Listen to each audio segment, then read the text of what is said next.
Meeting is being held on the Zoom platform.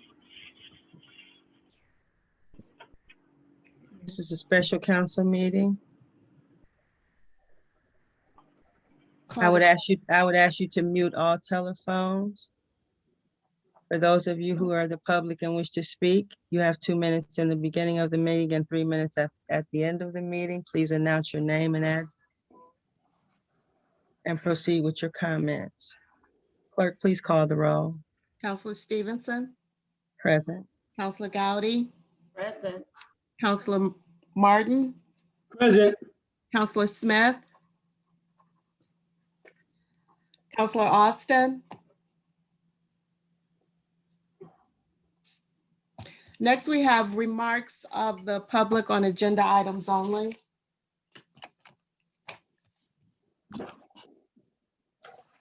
Good evening.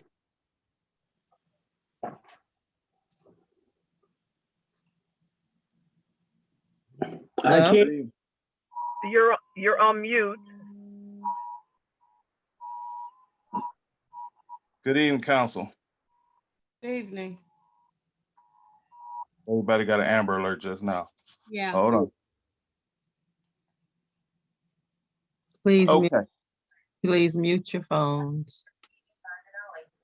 Ohio plate JGP 2058 with M1 Yoel Luke. I'm having really, okay, can you hear me now? Councilman Irby, Mr. Irby, Yes. are you still there? Yes, I'm still here. I was letting everybody get over the Amber Alert. Okay. Go ahead. Okay. First, I want to talk about 1521 to get rid of surplus of vehicles or whatever. We need to talk about that, about getting a mechanic or find out what vehicles are inoperable. That's one. Resolution 1621, the authorization to give the mayor a raise. I have reasons why he should not get a raise. Hello? I was speaking. Yes, I was speaking. I had already recognized him. But I was already speaking prior to you even doing that. But go ahead. Go ahead. Go ahead. I'll wait. I know how this works. Go ahead. Miss, if you want to go ahead, I'll give you the floor Oh, yeah, first. go ahead. I don't do confusion. Go ahead. Councilman Austin on the line. We're recognizing Councilman Austin is in the meeting. Please continue, Mr. Irby. Resolution 1621, authorization to give the mayor a raise. I have reasons that he should not get a raise or anyone thereof. One, Rumpke trash pickup and collections. No refunds, no pickup on certain days, and they miss our trash. Two, kids getting killed in unauthorized police chase. Three, lack of street lighting. Four, lack of street repair and resurfacing. Five, drug houses on residential streets. Six, prostitution on residential streets, and nothing's yet to be done about it. Seven, lack of police response. Lack of 8, when a council member made a statement of the streets to be fixed, was asked to come out and help repair or remove ice. Not my job as a citizen. The ultimate slap in the face, the charter says the mayor must reside in the city, and the mayor does not reside in the city. He resides in Richmond Heights, drives a $50,000 tax-paying car on a daily. Housing department. These are the reasons why I feel the mayor should not get a raise thereas. The housing department refusing to help out homeowners to repair their houses or offer any kind of assistance. 11, summertime grass cutting. Field next to my house, I'm not breaking any more of my equipment to cut this field. Nobody pays the homeowners to cut these fields.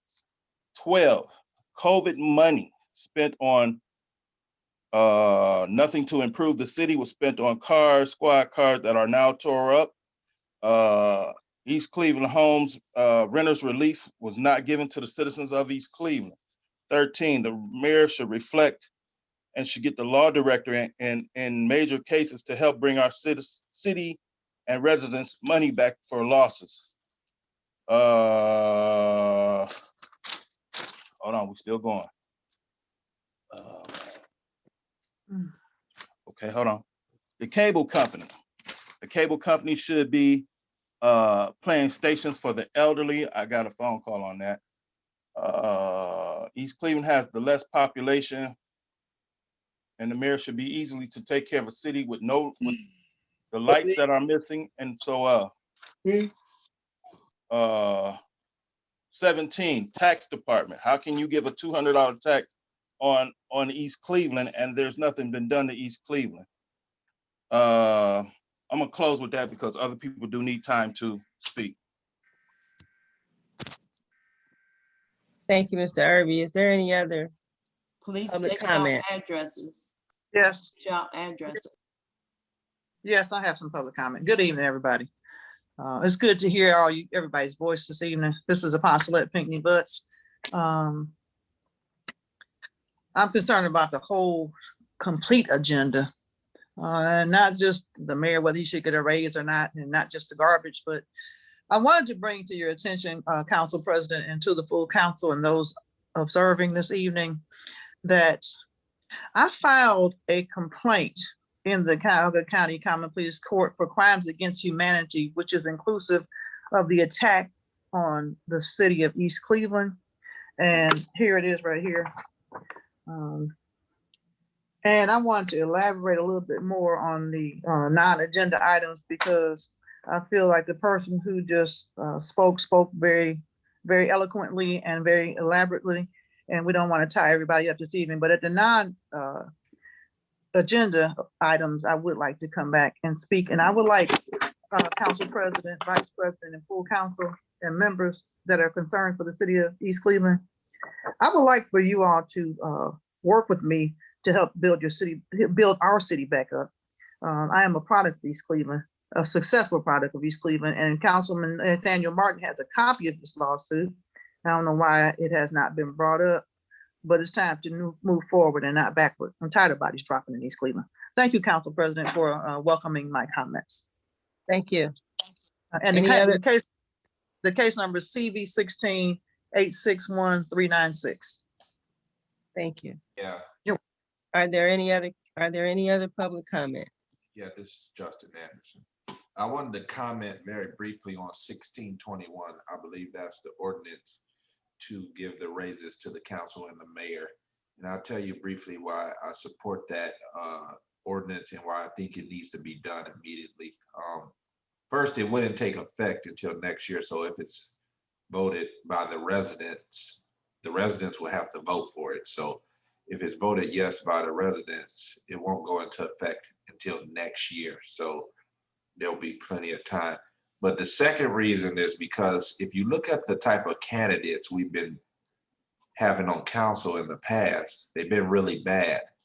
And that's because no one wants to really do this job for the $4,500 a year, which after taxes and health insurance, you're looking at about $200, a little over $200 a month. No one wants to put up with this and do all this crazy work for $200 a month. So in order to attract better candidates, you gotta get this pay up, because nobody's gonna want to come here and do this for no $200 a month. And it's the same thing with the mayor. He's not gonna be the mayor forever. We know he doesn't know what he's doing, but the thing is, we can't even attract better candidates to run for mayor because most of them don't think that they want to put up, they don't want to put up with this for $40,000 a year. And after taxes, you're looking at about probably 30. So this is necessary. And in order to attract better candidates, there needs to be some type of raise, definitely for the council. Now the mayor, if they think that they may want to wait on that, that's on them. But I think it should still be a raise for that mayor seat in order to attract better candidates to run for mayor. Because I'm sure we'll have a lot more people wanting to run if we could have higher pay for these seats. That's it. Any other public comment? Clerk? Next, we have minutes to be approved Agenda review, 11/13/20. Finance Committee, 11/17/20. Regular council meeting, 11/17/20. General Services and Administration, 12/17/20. Agenda review, 12/22/20. And regular council, 12/29/20.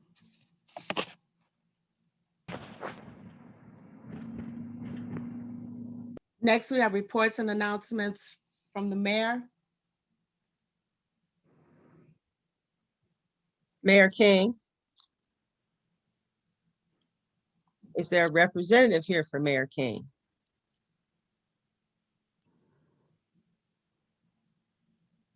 Going once, going twice. Clerk? We have receipts. and-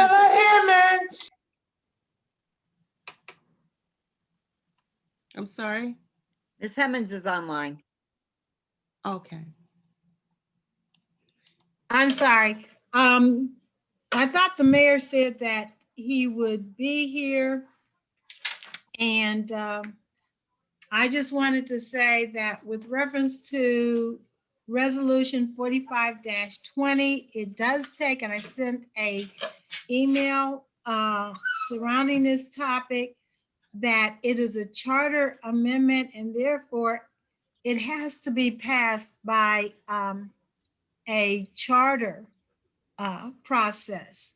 The 107-11, 108-11, and 109-11 were passed, but they didn't go through the charter amendment process. So therefore, they are not really effective as legislation. So that means that as an enforcement tool, 45-20 won't be effective either.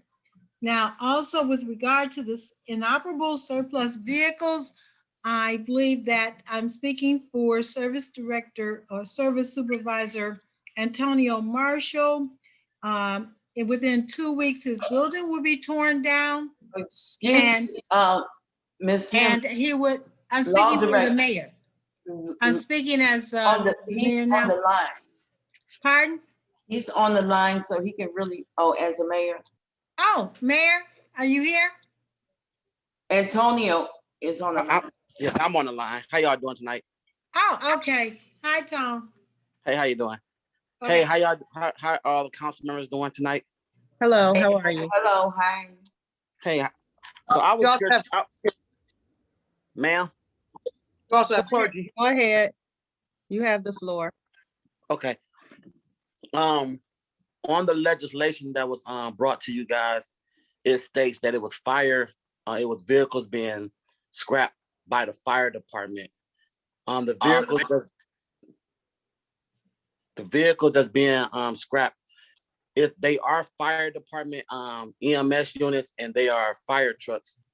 But the service, myself, I usually scrap or bid out all vehicles of the city. I did I bid them all out and I get the highest bid on who can scrap the vehicles for the city. We have 8 vehicles at Fire Station 2 on Shaw Avenue that needs to go immediately because they have a whole yard full of just scrap vehicles sitting right there. It really looks bad for the city. And the parking lot is completely full of vehicles that haven't been ran in like three or 4 years or longer. In the service department, our building is due to be torn down in the next 2 weeks. So we have we have an EMS unit and a ladder truck that's over there that need to be scrapped in the next in the next 2 weeks. So I was asking the council, could we have an emergency legislation to get these vehicles out of here before our deadline for the demolition for the service department? And just to have them vehicles out of Fire Station 2. It looked really bad when you drive by there and you had those vehicles just sitting out there, haven't been moved. And the 2 fire trucks by Caledonia School haven't been moved in almost, 8 years, 7 to 8 years. So we want to clear up some of that space and make it look a little bit better over there, especially as that being a fire station. And Shaw is pretty much a main street. So I was just asking council, can we really put that on emergency and have that approved as soon as you guys can? So what Tone is asking, if the person that sponsors it would make a motion when it comes up to make it an emergency legislation. Madam We Chair, are not in discussion, ladies and gentlemen.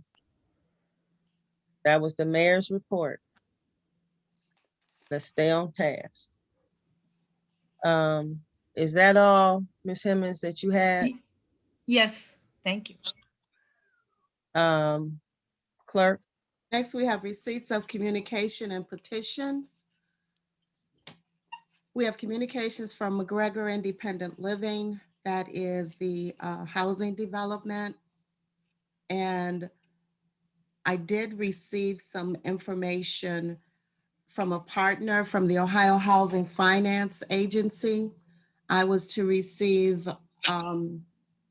another set of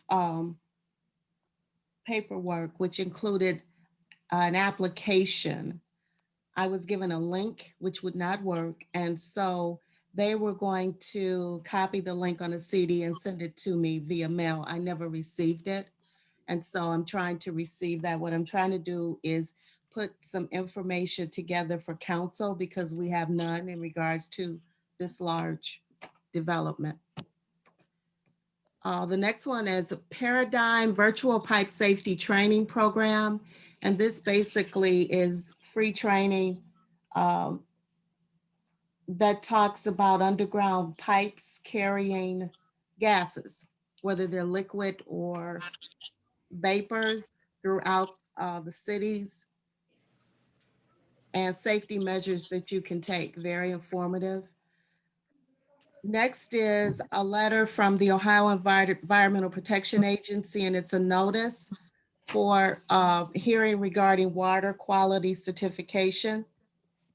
We received 2 notices from the Division of Liquor Control, and these are in regards to license renewal. One is for Hayden. Madam Clerk, Yes. did you skip minutes to be approved? No, I she did not. I didn't skip them. I read them off. And don't we need to vote on that? No, we do not. We just got the minutes. We just got them yesterday. I haven't read them. Have you read them? Yes, I did. No, I haven't. No, I don't think anybody else did. Go ahead, clerk. Okay, so we have the 2 notices from Division of Liquor Control. And this is if the city chooses to have a hearing in regards to the renewal of the licenses for these businesses. One business is Hayden Gas and Company, and the other is Cleopatra Delicatessen. And the last item, oh, I'm sorry, we have a membership form to renew a membership with the National League of Cities. The last item is from the United States Bankruptcy Court, District of Delaware. This is a summons and notice of a pretrial conference. This appears to be a class action suit in regards to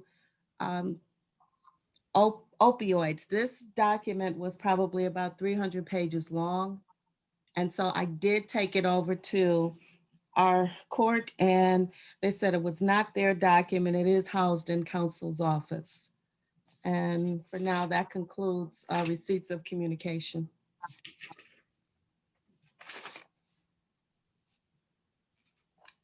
Next, we have reports from council committees. The next regular council meeting is going to be Tuesday, March 2nd at 6:30. And the next agenda review meeting is going to be February 25th at 6:30. We have contracts and properties. Juanita Gowdy, Chair. Councilor Gowdy, you have a report for your committee.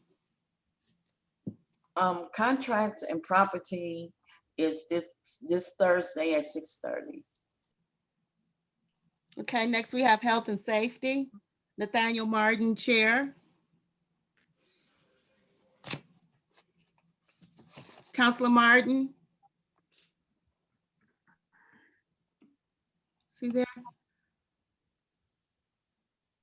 Counselor Martin, you have to unmute yourself.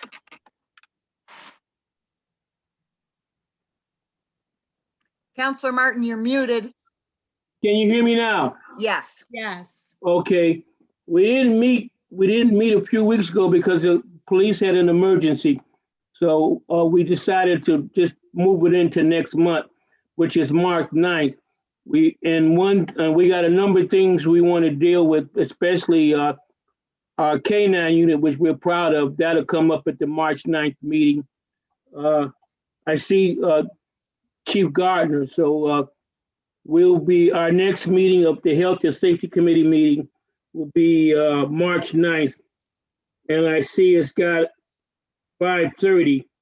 And also we'll be including the fire department, the new the acting fire chief. I can't remember how to pronounce his last name.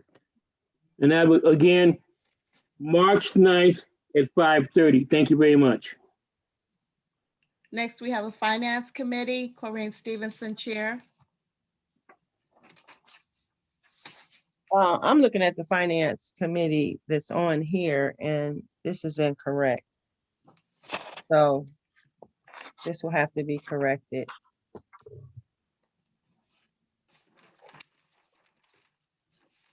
You can go ahead. Next, we have General Services, Timothy Austin, Chair. Greetings. We did have a General Services Administration meeting this month. We talked about some of the things that were of exceptional concern and or priorities for our residents, as well as the service department priorities for snow removal. And I just want to remind the team, if you will, the priority for service department and service department removal for snow was the hills, the main streets, and the emergency service routes where the fire department and police department has to go and save our residents. And I want to remind everybody to be safe. And Madam Clerk, if you would be so kind as to advise of the next meeting taking place in April. This is a special meeting. I'll reserve the additional information for the actual council meeting. And hopefully we have an agenda review so we can be more thorough and apply the opportunity for council to come together and put forth information and legislation that are just in the wings awaiting for a regular process from this council. Thank you very much. Madam Clerk, if you would, please tell them when the next meeting will take place. Your next meeting for General Services will be Thursday, March 18th at 5:30 p.m. Okay, great. And I'm trying to get into the meeting on my other phone because this one is about to die. So let Okay, me in. I really appreciate it. Thank you. sure. Next, we have Personnel and Appointments Committee, Ernest Smith, Chair. Doesn't appear that Counselor Smith is available. His next meeting is going to be Tuesday, March 23rd at 5:30 p.m. We have no proclamations or bids at this time. Next, we have legislation. Resolution 45-20.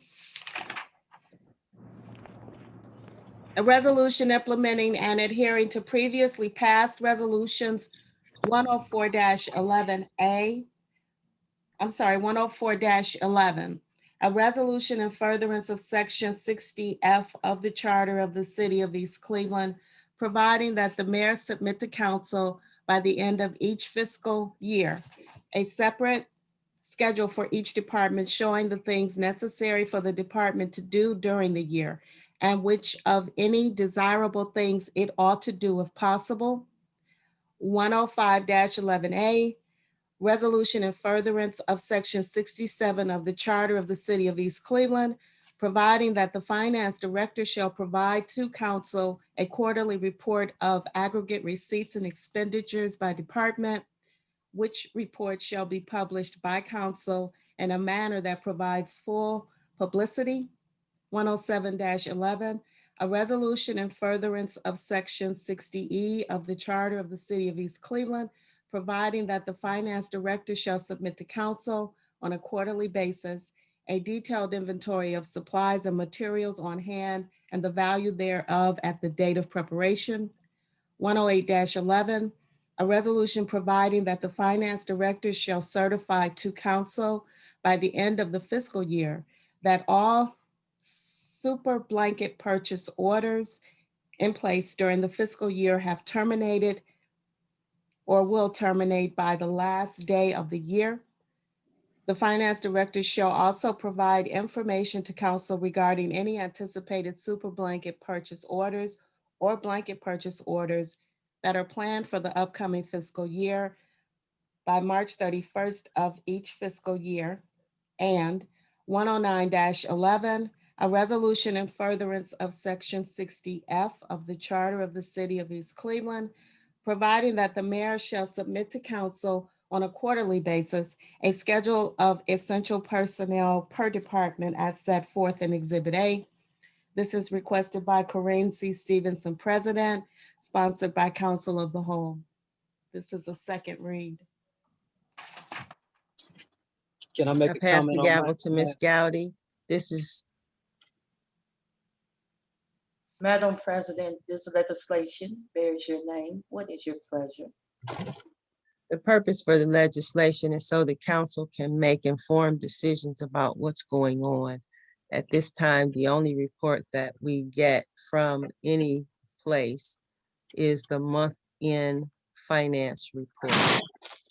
And while that report gives us a lot of information, there's a lot of other information that we need. In January, I believe, I asked the counselors for thought on how they wanted to deal with reporting. I didn't get any response, so I just went back to what was already on the table. Thank you. Madam President. Madam President, and I want to hear from the law director because she spoke on this earlier. And I just want her input on this. You need to open discussion. Open discussion. Madam Chair, may I be recognized then? Yes, Willa Himmons. Thank you, Madam Chair. As I indicated, the underlying or the internal resolutions that inform Resolution 45-20 were passed, but they weren't passed pursuant to Charter Amendment Section 94, which means that any change to the charter has to be passed, first of all, by a 4/5 vote. Some of these pieces of legislation were only passed by a 3/5 vote. And then it has to be submitted to the electorate and put to a vote by the members of the city. So since that was not done with those respective pieces of legislation, they themselves are inherently invalid. And because they inform the Resolution 45-20, that makes it invalid as well. So if you want to pass these pieces of legislation again in a legal manner, then you would have to go back and pass 107, all the internal pieces of legislation separately and submit them to the Board of Elections if they got the 4/5 vote for a charter change referendum by the people. Does that explain things? Does anyone have any questions? Yeah. Madam Clerk, yes, but before we move on, can we please get the mayor on the line because it's a lot of things that's going on about the scrap and everything else, and he definitely needs to be on the line to answer the questions, please. Ms. Gowdy. And, Ms. Gowdy, yes, Ms. President, you can. if the mayor is not on the line, we need to move on. We cannot hold up the meeting because the mayor is not here. Madam President, I'm going to Can give I you a chance to discussion? rebuttal Mrs. Hemmons. I'm not interested in a rebuttal. Can I add to the discussion, please? The Councilman chair recognized Councilman Martin. Yeah, I just wanted some clarification from the law director, Willie Hemmons. I'm going to read this one section here. It says that,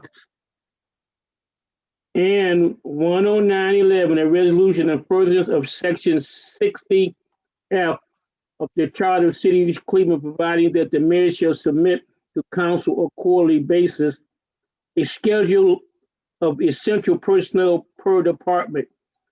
In the other section where it says the finance director shall also provide information to council regarding any anticipated super blanket purchase orders or blanket purchase orders that are planned for the upcoming fiscal year by March 31st. Can the law director kind of clarify that, please? Certainly. Okay. Councilor Martin, each of those pieces of I know legislation. you'll recognize Mrs. Hemmons, but you would think that they would want to do this. But what's the big fight for? Well, no big fight, it's just the procedure, not the substance or the merit of the legislative piece. It's just that procedurally, because in 2011, they didn't pass it correctly. Now you can separate each piece of legislation, vote on it, and I'll be happy to submit that separately. I think there are about 4 or 5 different components of 4520, and then you can vote on it separately. And if it gets a 4/5 vote, then you can follow the procedure to submit it to the Board of Elections and have it voted on as separate charter amendments. This is pursuant to section 94 of the charter. Any amendment to the charter, I think most of these things are required on an annual basis, and you want to accelerate them to a quarterly basis. That's just a procedural change that then has to be submitted to the electorate. So if we vote to affirm 4520, law I director. recognize you, Councilor Martin. Okay, well, I asked a question before, asked her to respond. Then in the process procedure that we're following, the other legislation we can act on, but we have to act on 4520 or we can't act on the other legislation. Give me your legal opinion on that, please, law director. I think as a comprehensive attempt to execute the previously passed pieces of legislation from 2011, that it fails to do that. What has to happen is that the 2011 pieces of legislation have to be passed legally, appropriately, as charter amendments. Anytime you make a change in a charter pursuant to section 94, the amending process to the charter has to be followed. So if we vote to affirm 4520, that allows us to do the other legislation that you articulated? That's my question. I think that 45-20 in and of itself is invalid, in as much as the component parts were not themselves appropriately passed.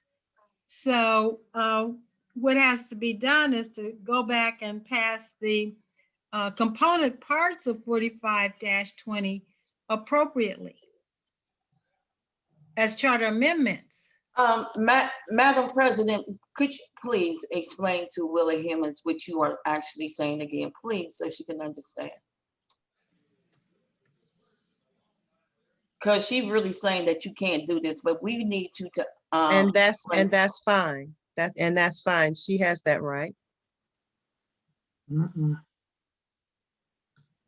So if we're, Madam President, if we're to separate this, what is the process to separate the different components? Because it's a lot here.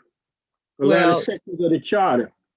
Well, it doesn't make sense to separate it to me because it's all in the charter. Hold It's on, all Madam there President. together. Hold on, Madam President. Would you get the law director to respond, please, Madam Yes. President Dowdy? Yes, Madam President, could you please respond? You all, is for what, for my all in purpose and intent, okay? There are no reporting mechanisms in place, period.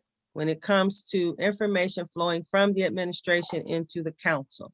When it comes to money, finances, the only report that we get is the month-end finance report. There are no reports to tell us who got hired, who got fired, who died, who had a baby. We don't have any reports to tell us how much money was spent quarterly. These are the reports that will do all of those things. Thank you, Madam President. You are 100% right. Oh, And the chair recognizes Councilman Austin now. Thank you very much. I really appreciate it. Oh, if you wasn't done, Councilman Martin, I'll come back to you, please. well, I would like to hear Willie Hemmings respond to what the president just articulated. Well, We're gonna hear from Councilman Austin, then Ms. Hemmings. okay. Okay, great. So I do appreciate the want and desire for more information and or more reporting. And I also heard the law director say on multiple occasions, and I also asked Councilwoman Stevenson several months ago when this came up about just making furtherance reference to what's already in the charter. And this piece of legislation, I believe, had died at that time. And I see that it has come back with the same limitations. And I ask that as those limitations are acknowledged by our law directors, that we as a council, if we choose to pursue it, that we go through the right process and procedure so that we have done things in decency and in order. So I'm not opposed to additional reporting if that is necessary, because we have committees that can ask for that information and have that section or department come before that committee and express whatever our concerns are. And that's what I'm gonna make sure that I do for the committees that I am associated with. So I think that we can get to where we need to be, and there's a way to do it. And in the interim, you know, we go through the right process to get to where we want to be. Thank you.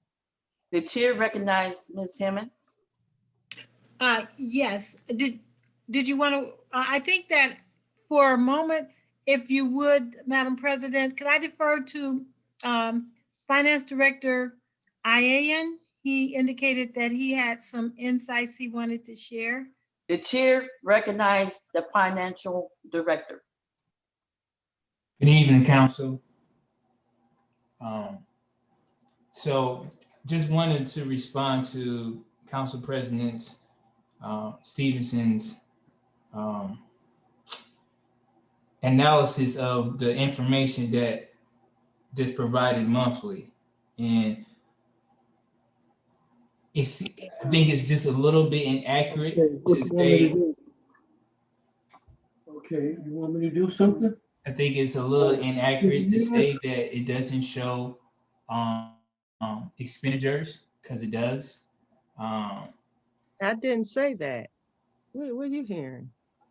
I One thought that's second, what Madam President. I apologize if you didn't say that.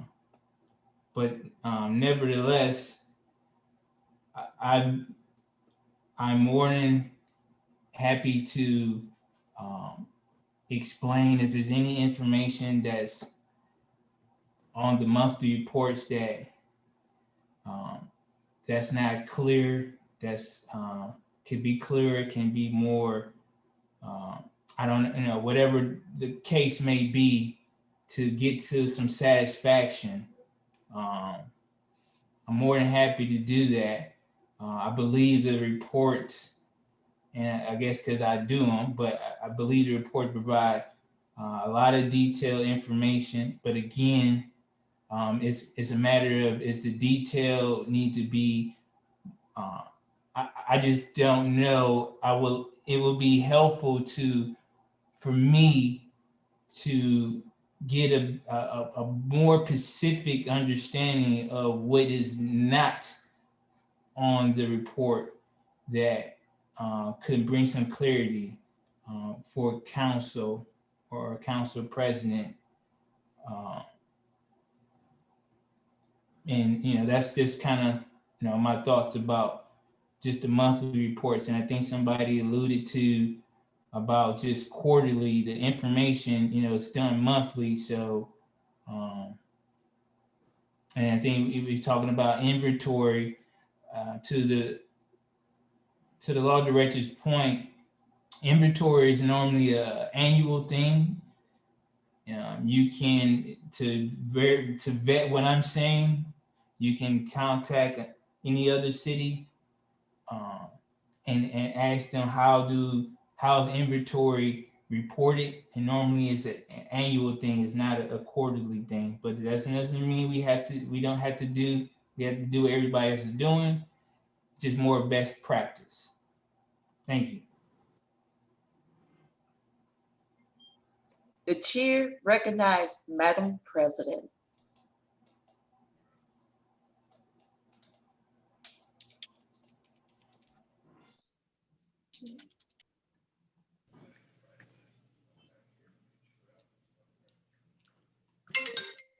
The chair recognized the law director. Yes, I think that the bottom line that I've tried to communicate is that all the inherent pieces 245-20 need to go before the electorate. So first of all, it should be separated out one by one. I'll be happy to work with the sponsor, with Madam Council President, to rewrite the legislation so that it's put in a format that each piece is separately preambled and prepared, and then send it back to council as 5 separate pieces of legislation, if that is your pleasure.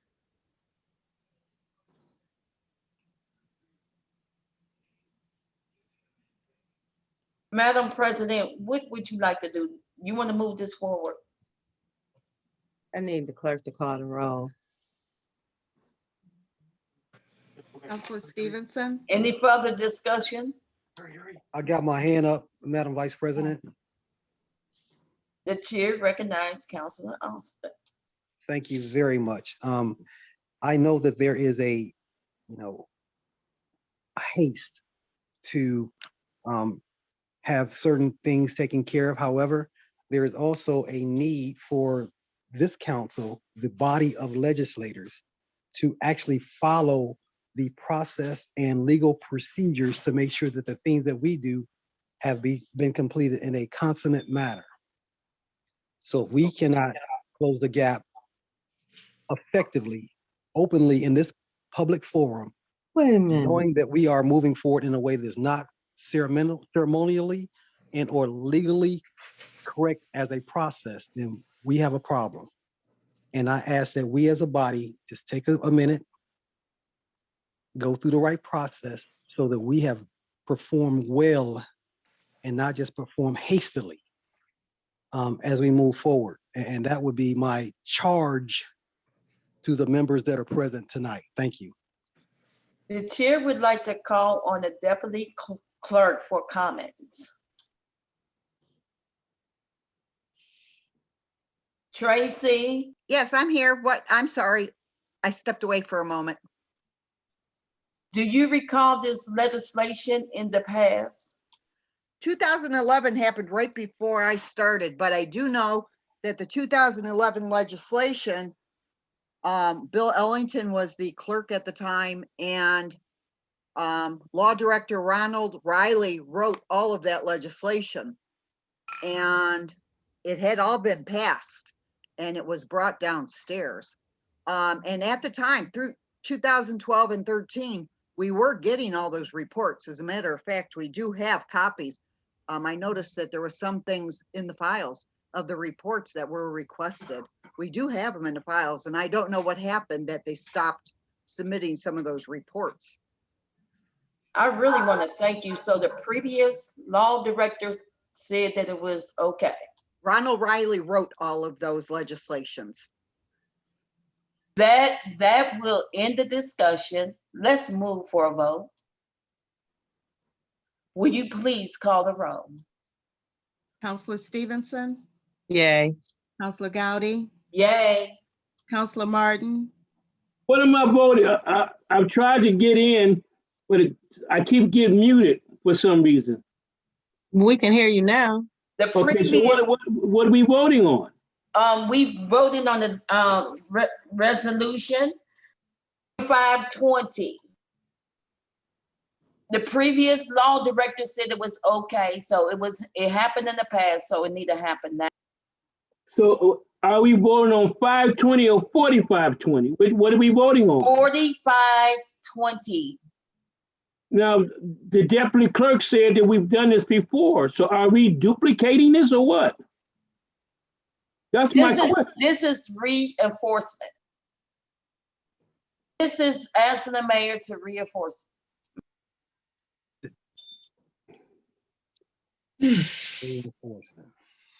Reinforcing it. This sounds like the law. Because the mayor is not following it right now, so we just need this. Okay, so the 5 sections that the law director alluded to, we vote on this, that covers all the 5 sections that she said that she would do herself? Yes, and you got it. And the previous law director had proven in the past. So Yeah, I know, I knew Ron Riley when he was here, so I'll vote affirmative. Counselor Okay. Austin, Nay. Y'all heard the law director say it was not done correctly the first time? no discussion right now. I said nay, I'm okay. It has to be a 4/5, does it not, Madam Chair? Hello? I hear you. I think this is 3/5 vote. This Is is it three? 3/5. Or a Okay. charter amendment gotta be four-fifths, right? It says second read here. So if it's second read, This can't be a second read, can it? that's what it is on here in front of me. I thought it died the first Second time. You read. can't bring it back like this. Mr. Austin, it didn't die. It And was we, taken off the did die. agenda. It was taken Got taken off the agenda because it died. off the agenda at the request, or it, I'm going to Would you pass let me the gavel finish? back to President Stevenson. thank you. So President Stevenson, if it is a second read, it only needs 3 votes. Is that correct? That's my understanding, yes. Yeah. But if this is a charter amendment, you need 4 votes to make it. So it can be Mr. official charter amendment, Austin, I think and then we it have has to go before the voted people. past discussion. Clerk, can you call the roll? Y'all don't care about right for wrong or the legal processes at all. That's huh? No, Mr. we need to Austin, move that's on to not the the next topic right legislation. here. That's not, right and wrong is not on the agenda. Right, wrong, you don't even care about it, huh? Okay. That's not on the agenda, Mr. Austin. Clerk, can you please let us know what's going on with this 4520? call the roll. Stevenson, yay. Gowdy, yay. Martin, yay. Austin, nay. Resolution 4520 has passed. Next, we have resolution number 1521. Let me move this up. This is a resolution authorizing the mayor to sell certain inoperable surplus vehicles through auction to scrap dealers or to sell the salvaged city vehicles through competitive offers, and if none is forthcoming, to junk pursuant to appropriate health and safety regulations in order to provide for safe access upon city workspaces. This is requested by the fire department. sponsored by Timothy Austin, Counselor at Large, co-sponsored by Counselors Nathaniel Martin and Ernest Smith. It is a first read. I did receive an email from Chief Worley, who said that there are 3 vehicles that should not be on this legislation.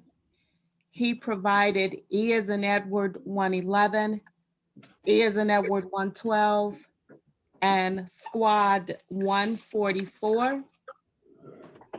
None of those are identified on the resolution, but they may be identified as another number, but those are the 3 items that he gave me. Madam President, can I ask the law? Can I enlighten the group, if I may? On page 1 of 3, Resolution 1521 lists 12 vehicles that are 13 vehicles. So, clerk, can you tell me which ones he's saying is not supposed to be on here? As I said before, the numbers Yeah. that he gave me do not coincide with how they are listed on the resolution. So he did not give me make, model, or serial number. He gave me, again, E as in Edward 111, E as in Edward 112, and Squad, SQUAD 144. Those are the 3 vehicles that and this was via email. Okay, so, Director Marshall, are you still here? Yes, I'm still here. So do you know which 3 vehicles he's referring to, the fire chief? No, I do not. What I get is a copy of all the VIN numbers and all the vehicles. That's all the VIN numbers, and I get the year, the VINs, and the models of each vehicle. And what I do is I go to each one, I match it on my sheet, and then those are the ones that I put out of service. But I don't put them out of service. Fire puts them out of service, and then what I do is those are the ones I have submitted to legislation. Madam President, may I speak? Hold on, Ms. Gowdy. I'm trying to figure this out. How are we gonna do this? Because I don't know what he's talking about, and I know that there's a lot of vehicles down there on Shaw. And then there's also the request for this to be an emergency, but we don't have all the information, I guess. So, go ahead, Ms. Gowdy. Madam President, Yes, I would like to know what vehicles at the service department need to be scrapped?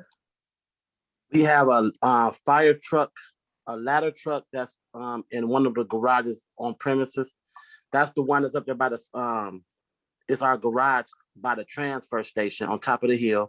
And we have an EMS vehicle that's in between my service office and the old gun range. Do you have the VIN numbers for those? No, I do not have the paper in front of me right now. But I can have it to you. I can have it to you guys' office tomorrow morning. Because those is the one that we need to be focusing on right now. Madam President, Because the other, go ahead, Gowdy. the fire, But you got another fire chief you said got that another. those vehicles should be on the other list. So it's Yeah, confusing. you got too many lists. That's the problem. You got 13 vehicles on one list. And I guess And I he's would saying, like to ask who created this legislation? And that is for the law department.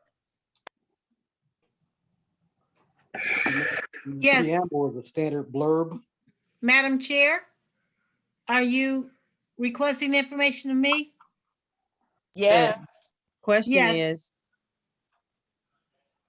I wasn't privy to the interim fire chief's email.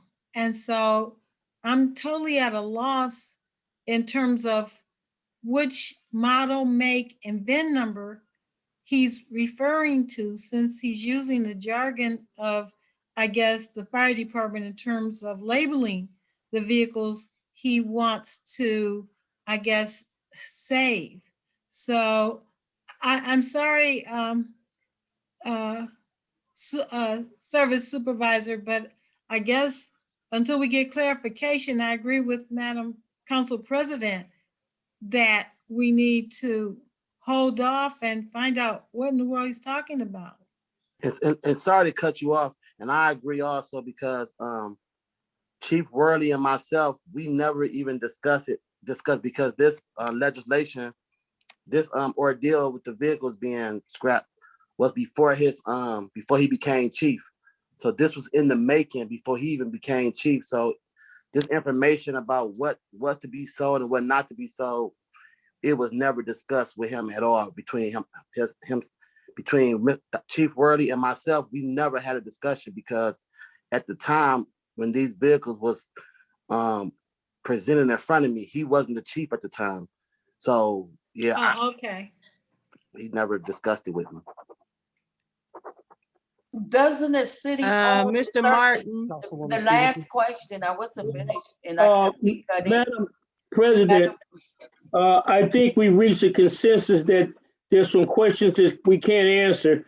This is a first read, so we can't act on it tonight. I'm looking at the 13 pieces, 13 vehicles. So that'll give time for everyone for Brother Marshall Antonio to do what he needs to do and get with the fire chief so we can get this straight.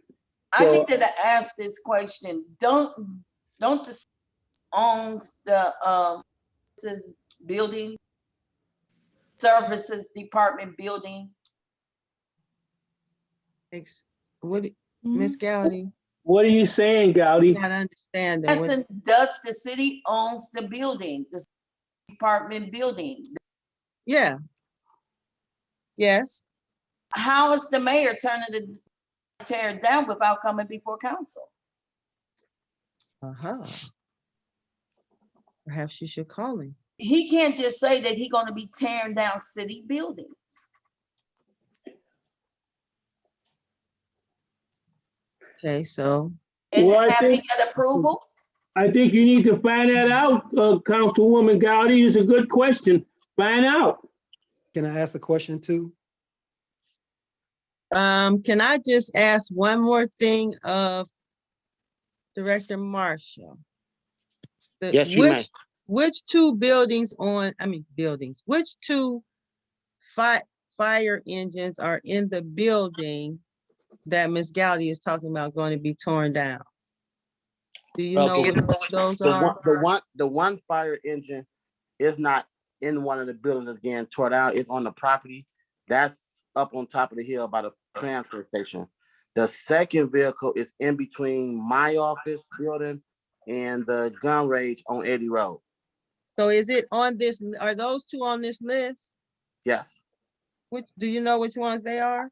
One is a fire truck and one's an EMS. I just don't know the VIN numbers by heart. Oh, okay. So you don't, okay. All right. Ms. Gowdy? I really wanted to ask the law department to answer that question. I'm sorry, I don't have an answer to that. We'll try and investigate and get some more information. So the mayor can just tear down city buildings, really? No, I was addressing the salvage part of 15-21. I'm talking about the building. Why is it being torn down? I wasn't privy to And it that. haven't came to council. I wasn't privy to that. I was just informed that the surplus vehicles were in the way and just presented a hazard to the health and safety and to try to get rid of them. And so on the next reading, hopefully we'll have information as to which vehicles. As far as any buildings being torn down, I'm not privy to that.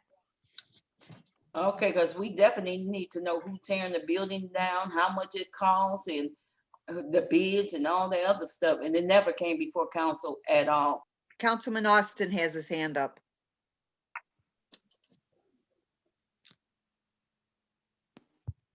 Greetings. Counselor Austin, go ahead. Yes, I do know a little bit about the service department area, and I don't know if you know that. Hopefully there's an emergency to get that thing torn down because the roof has collapsed on the area where they keep the recycled tires. It's been like that for a couple of years now. And it's definitely a safety hazard. The building roof is touching the ground in one section where you first walk into the building. So if they have taken the initiative at this point, which is 2 years behind where it should have been, it is I guess I can say, egregious misstep not to tear that sucker down yesterday. There's portions of the roof touching the ground right now. And I don't know when the last time we've been down there as a council, but it might be time for us to go down there and kind of take a look around because that building the roof is touching the ground right now. Mr. Austin, you just got finished telling us to do things in order and policy. Now you trying to skip over policy? I'm telling you that it's a safety hazard is what I'm saying. So I'm asking the council to move their feet down there and take a look for themselves and see what we can do to help our service department out, period. There's no mention of words. I meant that.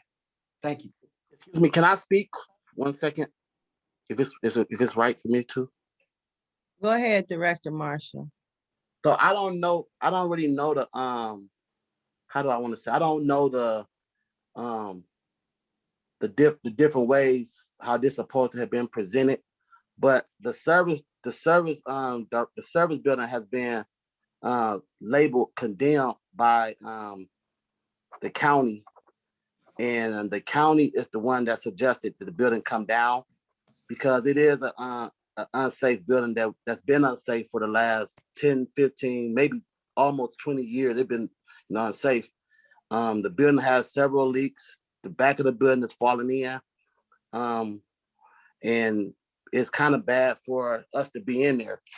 I think I don't think the mayor's office had anything really to do with that. I think the county, that part of it, you got to talk among with the mayor's office, but the county actually came out there and Condemned. labeled the building as being condemned. And I appreciate all that, but the county can't even tear down buildings without coming in front of council, especially the city building. And I definitely understand that building need to be torn down. Still, we have to do procedure and policy and follow the steps. And Timothy Austin, we cannot skip certain steps. We have to follow all procedure in council. I think that we're going to have to come back to this. I agree with the director. We need to find out which cards the fire chief want to keep. I agree with Ms. Gowdy. We need to find out about the tearing down of this building because if it's been on the platform for 2 years, that is plenty of time for everyone to have taken all the steps that they needed to take. So we're going to have to investigate this and come back. Clerk, can you move us forward? Next, we have ordinance number 1621, an ordinance for the submission to the electors of the city of East Cleveland, Ohio, a proposed amendment to increase the salaries provided by section 101A, council, and subsection D of section 113, the mayor respectively. This is requested and sponsored by Councilor Nathaniel Martin. Councilor Martin, this legislation bears your name. What is your pleasure? Okay, my pleasure is to move it forward as an emergency because in 1985, if I can get it correct, when we went to a council form of government, that was 30 years ago, the council has not, and the mayor has not had a raise. Let's deal with the mayor component of this. everyone around him basically makes more money than him, even though a lot of responsibility falls on him in terms of the decisions he has to make. The council gets $4,500 a year. Okay. This is way overdue, almost 30 years for an upgrade. Now, here's the key caveat in this. We can't vote to give ourselves a raise. This has to go to the ballot and then be voted on by the people.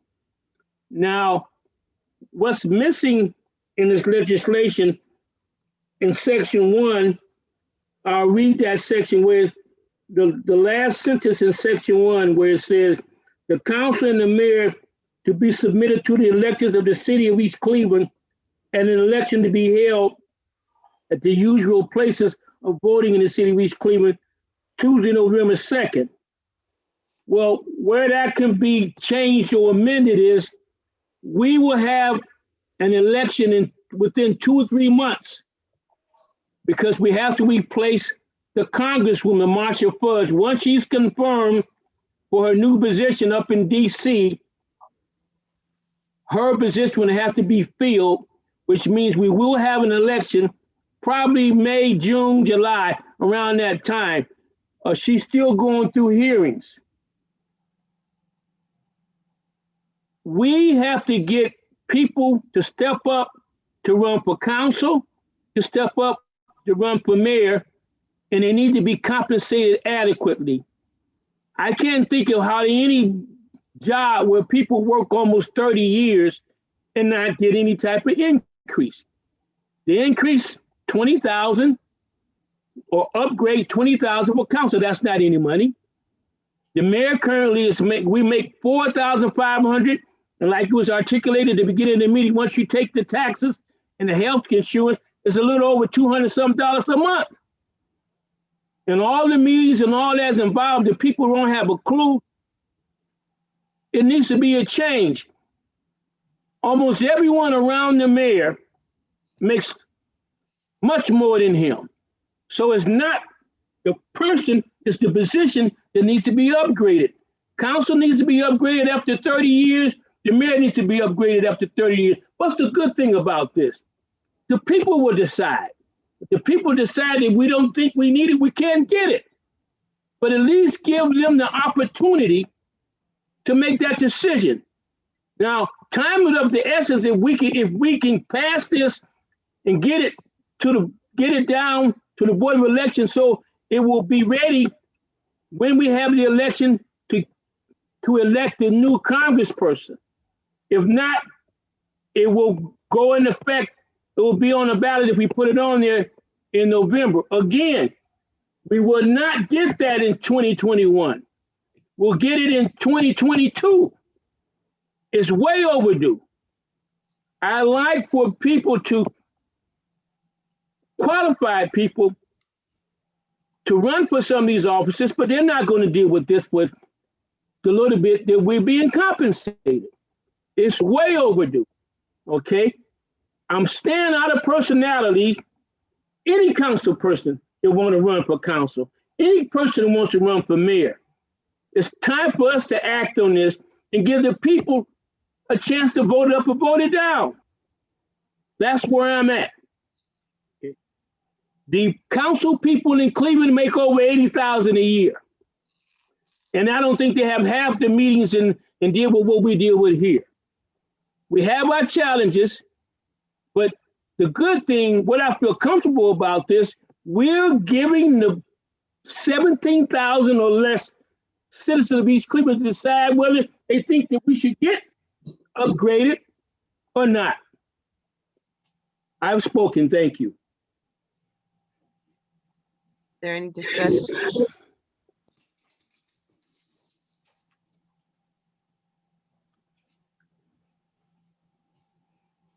Oh, and I should add that the mayor's making 40,000.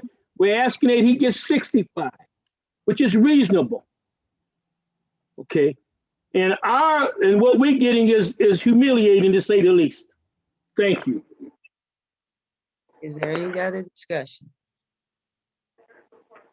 got a couple of notes. As we take a look at, Who is speaking? Councilman Austin, Go ahead. I would have liked to get together as a council to discuss, one, I think there was an effort to increase council salaries a couple of years ago from 25 to like 6,000 or something like that. I don't remember those exact numbers. Maybe it was 10,000. Putting it before the electorate is a good thing. And there are much more pressing issues. Oh, please. Budget that should be on the agenda that would, in my opinion, supersede this piece of legislation. So I would like to make sure that we are reminded that we still don't have the annual appropriations, mayor's estimate, and the making adjustments in the current appropriations to make sure we don't have any lines that are deficit.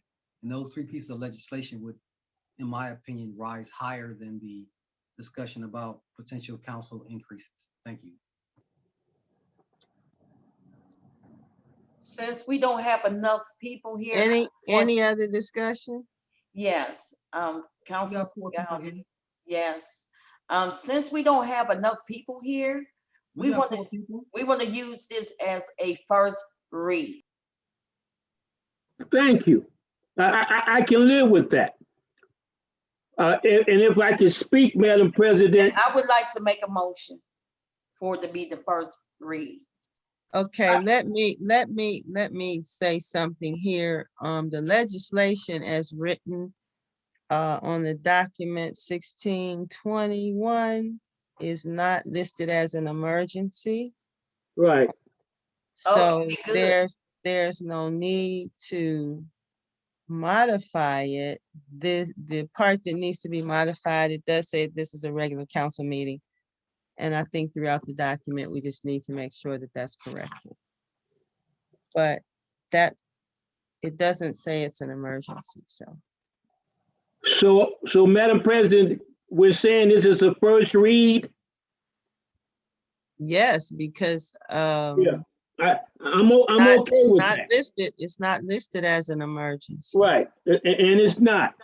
So it's my hope that 2 weeks from now, that we'll be ready to either vote to have it put on the ballot or not. Okay, and then maybe we'll have the other council person here. Okay, so it's way overdue. It's way overdue. I don't need to say any more about that. It's way overdue. Thank you.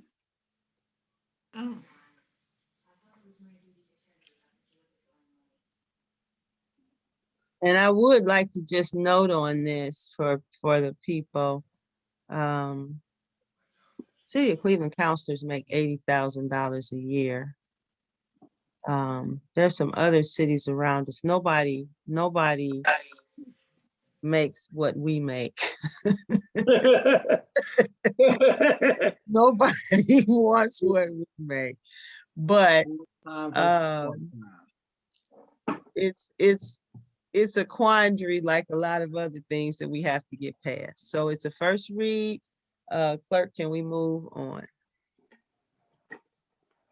Can I ask the chief a question before we end? We're not ending. We are moving on. We're moving on, Gotti. Can you ask your question when it's your turn to speak? Thank you. Clerk.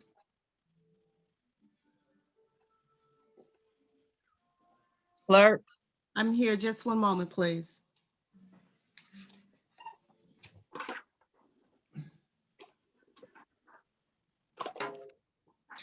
Okay, next we had a question in regards to ordinance 1421, which is not on the agenda. Well, if not on the agenda, we can't discuss it.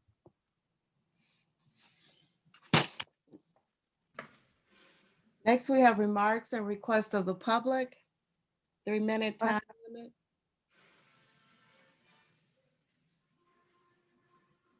limit. Raised. Hello? Yes. Madam Hi, this is Apostle You know, Butts. Good evening. I wanted, first of all, commend you all for such a wonderful meeting this evening. And I want to thank you for all the great work that you're really doing. And as you're pulling the city together, I pray that you get some relief. I heard a lot of tension this evening because you're stressed and you're burdened and concerned about the city. And I try to come back home because I came back to Ohio to see about my home.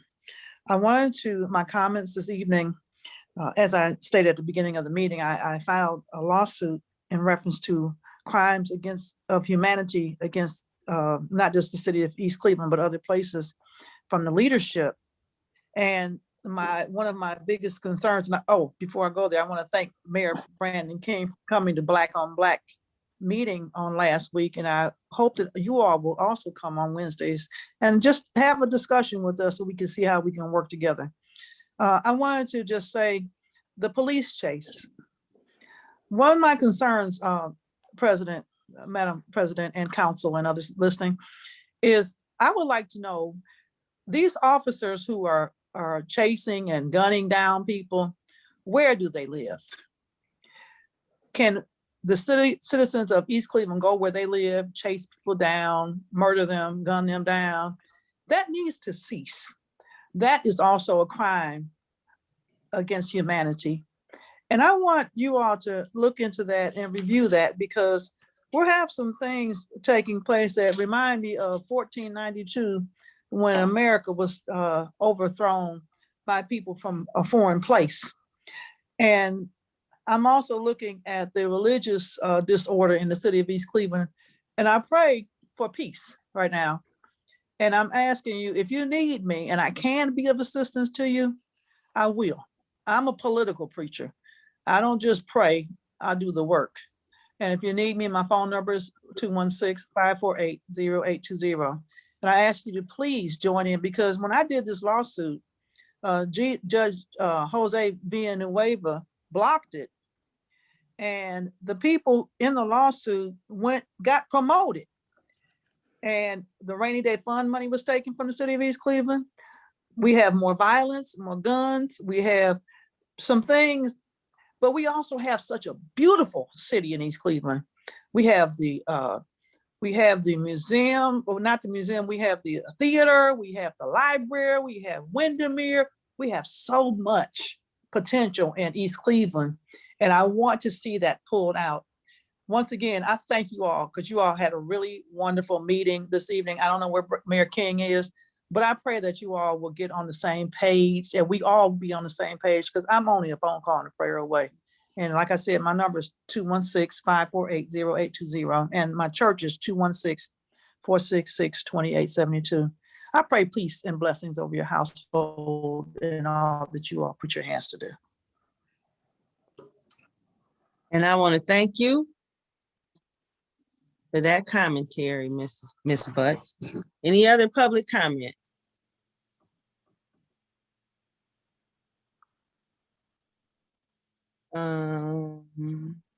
Councilor Gowdy? Wait, I needed to ask the chief a question, and is he still on? Yes, he is. Go ahead, Councilor. Yeah, what is the mayor talking about? We holding up dispatchers?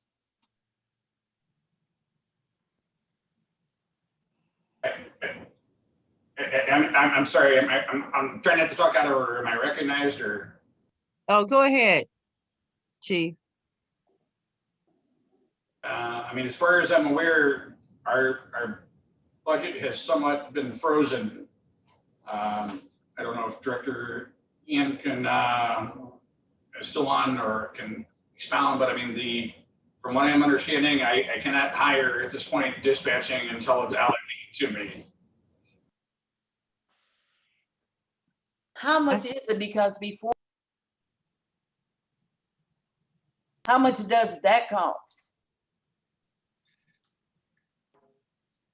Charles, are you on? Yes, I am. Could you give me an estimate how much that would cost? Estimate, all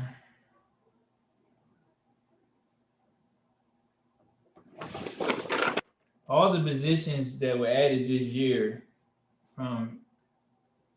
for the police, as far as tow employees and dispatch, I believe it came to close to 300,000 annually. Oh, How many? many I dispatch? believe it was, don't quote me, total of, Charles, she just wants to know how much it costs her to hire a dispatcher, not everybody else, a dispatcher. Come on. I'm sorry, Councilman Martin, is that what you said, Councilor Gotti? Yeah, a dispatcher, right. A dispatch. Oh, I'm sorry, dispatcher is $17 an hour. So how much is that for a year? Councilman Martin, I mean, when the total How amount be much more is it a appropriate? year? You have the document that in front of you. This is what you do every day. How much does it cost to hire a dispatcher for an entire year? That's the question. One dispatcher, Director, if I can Yeah. interject, Director, if I can interject, the dispatcher is actually 15. The dispatch supervisor is 17, but there is an offset. We are currently paying, and hopefully the finance director can elaborate for me. We are paying an excess amount from CCOMs at this point that would offset what we would need for dispatching. But the regular dispatchers would make $15 an hour. We would have one dispatch supervisor, which would be at $17 an hour. So at $15 an hour, basically. Mr. Martin, Okay, I just need wanna- to say this. Mr. Martin, please. If you This round is not $15 a an hour, discussion. it's 30,000 for the whole year. 30,000 for the whole year. That was the question. Okay. Let's Ms. Gowdy. Yeah. Ms. Gowdy, we're not gonna open up discussion here. Let's move this subject to health and safety. This is very important. So and that it may, I'm not saying it's not important. What I'm saying is that we're trying to get through this agenda and we need to move this discussion to health and safety. Madam That's where it President, can be vetted out. We are trying to get to the close of the meeting. I'm glad you said that. I'll be glad on March 9th to talk about it in our Health and Safety Committee meeting. Thank you. That's the perfect place for it. Yes, thank you. Ms. for the Gowdy, is that all you had, Ms. No, Gowdy? Yeah, that was basically because this is are you speaking to me, Madam President, or to Ms. Gowdy? No, I am not. I'm speaking to Ms. Gowdy. All right. I'm trying to find out if Ms. Gowdy has completed her comment. Okay, Charles, you should be knowing all this information. You are the financial director. You should know this. Ms. Gowdy, we are moving that subject, health and safety. This is not the place to do that, please. Madam President, brief Mr. Martin, your commentary. Yeah, very briefly. It's important that we get a dispatcher. That's very important. And so when we meet on the 9th, we'll just to cover all that. And whatever we need to do, we need to get the dispatcher there because that's very important. Especially I was trying to speak, because we don't even have no silver. She's interrupting me, please. So that's very important that we get that done, and we'll cover that March 9th. And it's come up about not having the money there. We need to have all that taken. Hopefully, we can get this done in the next few weeks. Thank you very much. Mr. Austin. We need the Silver Service Commission. Ms. Gowdy. Councilor Austin.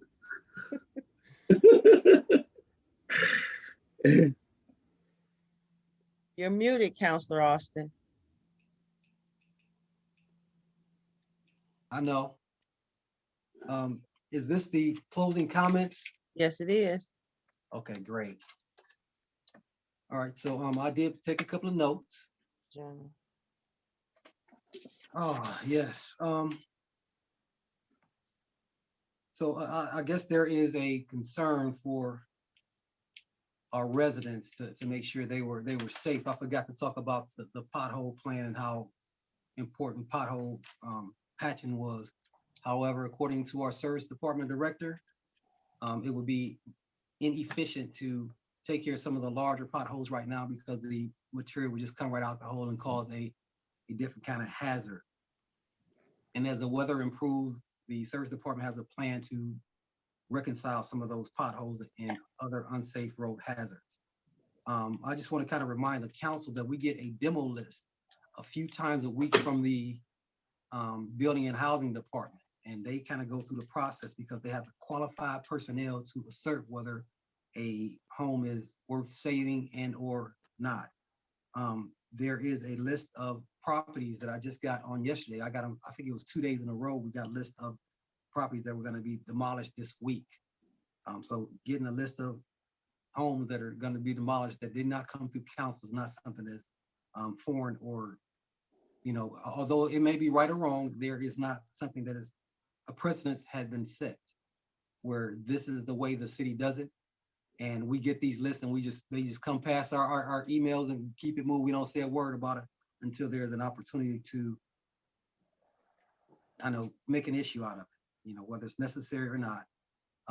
Speaking of the permanent appropriations, I did take some notes from previous meetings talking about grants that we have a partial match for, which has an impact on whether we get a new fire engine or a new piece of equipment to fight fires in the city, because we don't have the appropriations available to hold up our end of that grant to make it official, so that although it's reimbursable, you have to have the money available to start the process.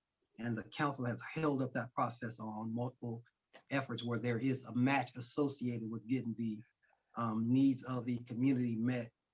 And some of the agencies that agreed to assist us cannot put forth their assistance legally until we have the resources available to provide those matches, to include what we have to do with the sewer department.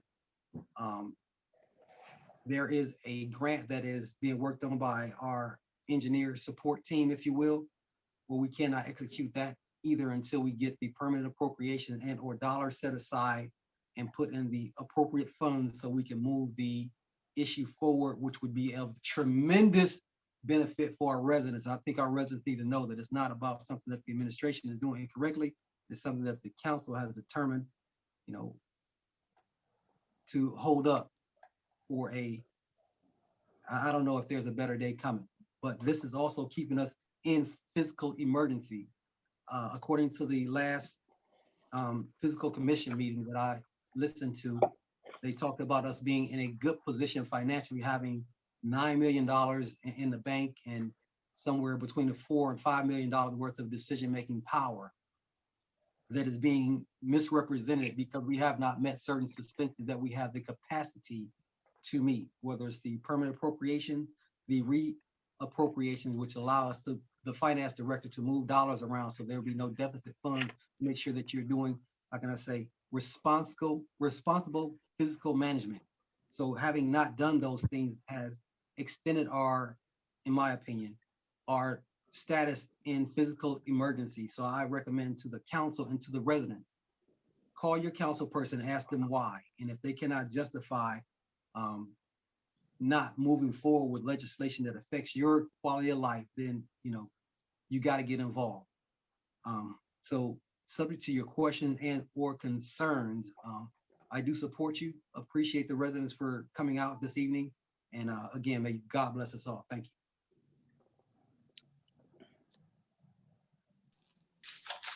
Counselor Smith here? No. Okay. I appreciate you all coming out this evening. It's been an interesting meeting. I'd like to thank you all for coming. And with that, I will- Excuse me, Madam President, Council Chair. Is the mayor going to have an opportunity to? oh, I'm sorry. Go ahead. I'm sorry. Okay, thank you, Thank you very much. First of all, I'm sorry that all the information wasn't prepared to move forward the legislation with reference to the inoperable vehicles being promptly removed from the premises of the service department and the fire department. We'll try and get that together as soon as possible. Next, I would like to address the comment by Councilor Martin. A reading of the amendment process says that it has to be at the next regular municipal election. So I will research that with the Board of Elections to see if the legislation regarding the raises could be moved up. I'm not sure if it can, because the charter does say the next regular municipal election, once it's passed by four-fifths. So I'll work on getting that information to you. And with regard to the dispatcher, I want to point out that you just can't solve the budgetary problems in a shotgun, very impromptu manner. The the budgetary parts have a symbiotic relationship with each other. So you have to take into consideration all the departments and the priorities that are established. And of course, that is something that the administration and the council has to work out. I mean, it's not just one dispatcher, there's 3 shifts. This is a 24/7 operation. You also have to include in the budget training, equipment, all the other things. And then, for instance, not speaking from the, from a selfish point of view, I mean, whose budget is that dispatcher going to take away from? If you just very unreflectively say, well, this department and this position is going to get the money, what about all the rest of us? So that's why you really need, the bottom line is permanent appropriations consistent with a recovery plan. And that concludes my remarks. Thank you. Definitely take it out the law department. Ms. Gowdy. Madam President. Would you check Miss- her, Madam President? Ladies and gentlemen, counselors, the discussion is over. Well, Madam President, I didn't get a You're chance to over, make Mr. Martin. I didn't get You're a chance to make over. any remarks.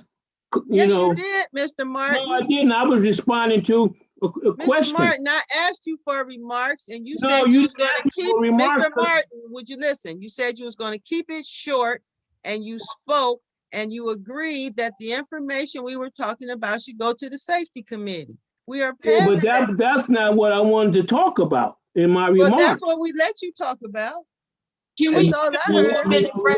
You let me I would talk like about to end this Council meeting. President, you let me? can we I get would one like more to minute? end, I would like to, I One would more like to, minute, President. Miss Gowdy, would you please, you all have had a chance to speak. We need to move out of here. I have another commitment and I would like to bid everyone have a nice evening. We have been here long enough. I will, there's a lot of information that needs to be talked about, but this forum, unfortunately, is I'm looking for a motion to adjourn this meeting. Y'all will stay here all night. Nate, one more minute, Miss President. Miss Gowdy, we need to go home. What is the problem?